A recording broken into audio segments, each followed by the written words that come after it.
I can get through. Okay. Yes. Okay. I was also. Go ahead. Tell us a little bit about yourself, Dr. Lewis. Where do you want me to start?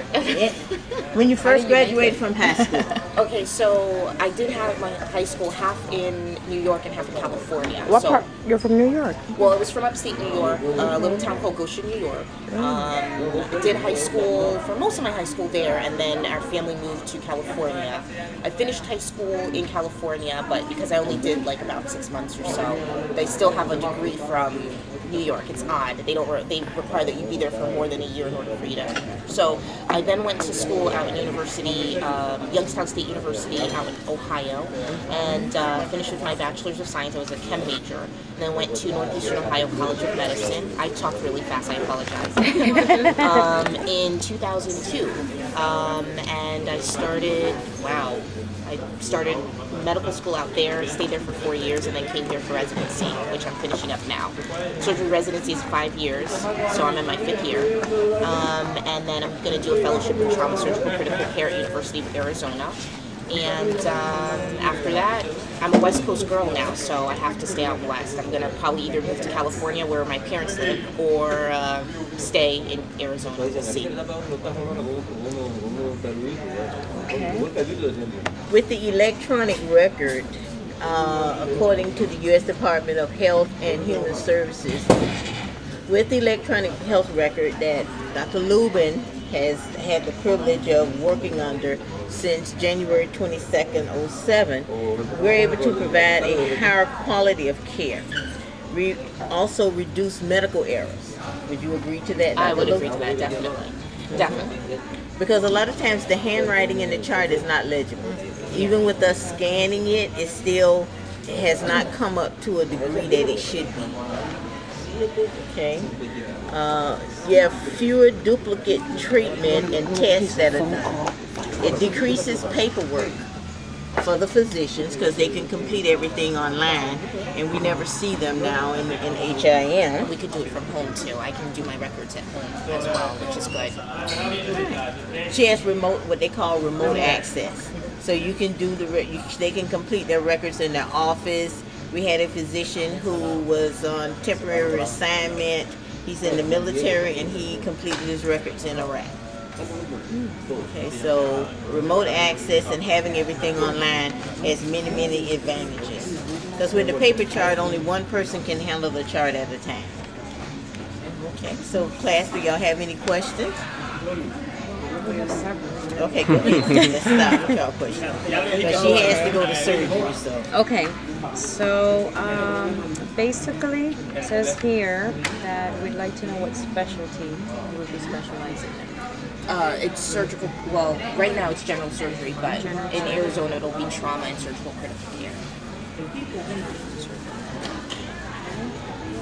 So they have computers up there. You can review the record. They actually, I know a couple of anesthesiologists went to the hospital I'll be working at, because I guess they have the Epic system or something. Right. Yeah, so they went to go and see the hospital and look at the system. So they already have that there.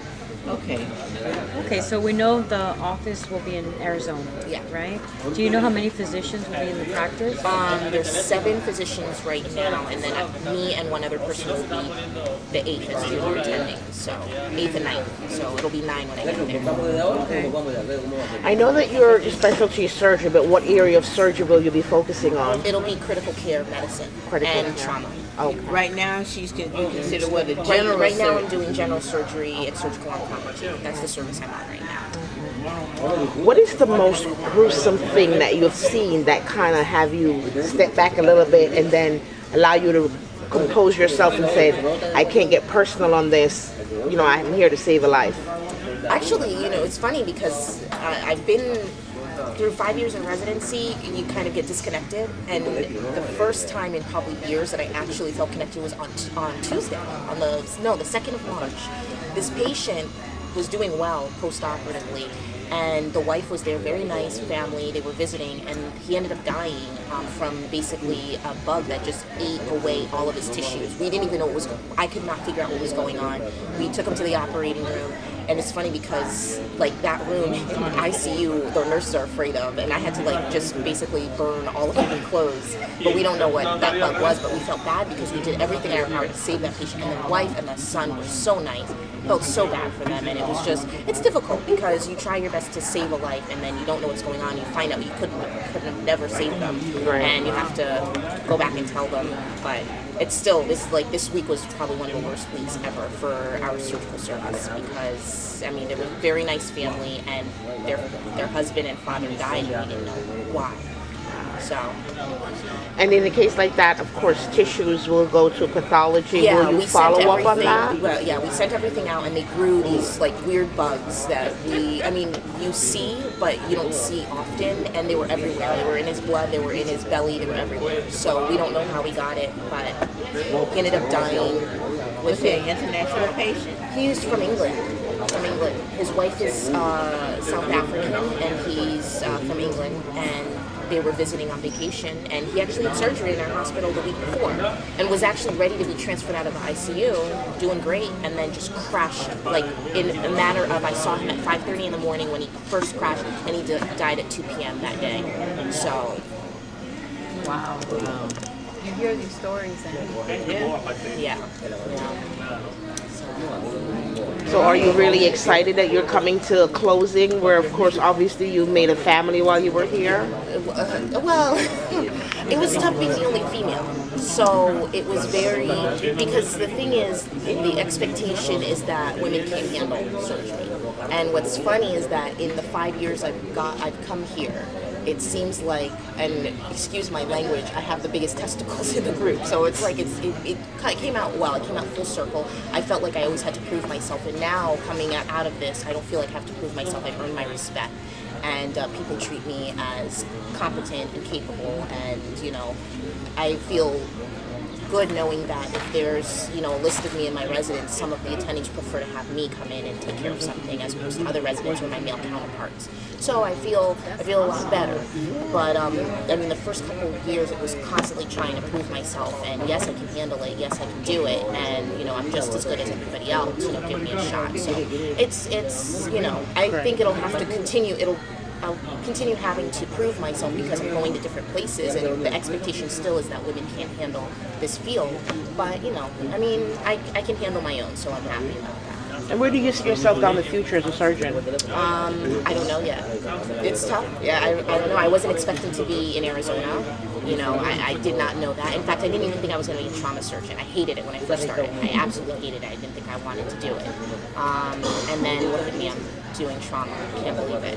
So, but I like it. So. Great. Wish you all the best. Thank you.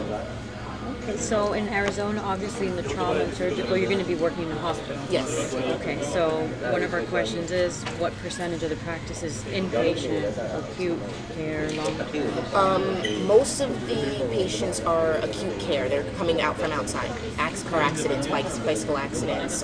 You also have the, gunshot wounds, all of that. Right. So most of those, if not probably 100% of those patients come in as acute care patients. We do have office and do get referrals at that hospital for general surgery cases, but the percentage is very small. So most of it is patients coming in through the ER or through the trauma. Okay. Some of the other questions on there, I'm going to help her out because I know she has to go. Okay. I'll be able to help y'all with those because I've worked with her for over 5 years, so I'm familiar with this Dr. type of Lubin. information. Yeah. Okay. All right. So do you have anything else that you would like to add? Since, No, I can't think of anything else. what kind of surgery are you going to do? Is it an emergency case or? It's emergency case, emergency chest and abdomen. It's gunshot into the chest abdomen. It's basically everything except for brain. So brain is left for the neurosurgeons. We do everything else: extremity, vascular, bowel, heart, lung, all of that. So. Do we see have a lot of gunshot wounds here? Here, yeah, well, it was the bane of my existence when I was both in Jackson and in Hollywood. Horrible. I don't like gunshot wounds at all. But they're fun. I mean, you'd be amazed. You'd be amazed. You'd be amazed, like, at how, some people are really, really lucky and some people just aren't lucky at all. But the thing I like about trauma is the stories behind it, like why somebody got shot or why somebody got stabbed, or, it's more like, I'm not a person who likes soap operas, but this is my version of a soap opera, and I enjoy it. Yeah. Okay, so class, if you have no other questions, we'll let Dr. Lubin go to her surgery so she can scrub up. Thank you. Very much, you guys. Thank you. Thanks, you too. Okay, good. Thank you, Dr. Lubin. She seems very young. I know. I was gonna ask her, but I mean, I don't ask her to ask me. That was so. Because when I first met Don't tell me her, that.